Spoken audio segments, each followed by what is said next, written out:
Let's talk about SEO a bit. A lot of people think it's some kind of magic, but that's not the case. Just take a look at it from your perspective. What do you do when you want to find something on the internet? You search for it, right? And then you click on one of the links on the first page of the search results. In fact, more than 90% of visitors will behave exactly the same way. Ever wonder how those web pages at the top of your search results got there? It's because they were search engine optimized. Exactly how search engines work is a closely guarded secret, but the main principles are known. They're based on two main factors, keywords and links. Let's focus on keywords first. Your chances for a better ranking grow when your website contains the same words that are being searched. Keywords are especially effective when they're found in a website title, address, or headings.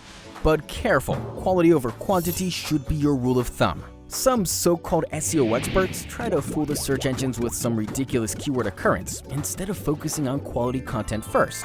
And how about the links? Websites that link to yours basically tell search engines that you have some good stuff there. But again, quality over quantity.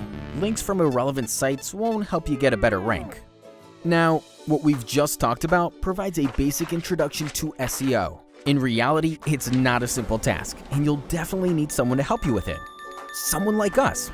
We'll develop a custom SEO strategy specifically for your business. Identify the right keywords, write friendly site code, and figure out the best linking tactics. But most importantly, we'll help you find ways to provide high-quality content for your visitors and search engines as well. So do not hesitate and contact us today.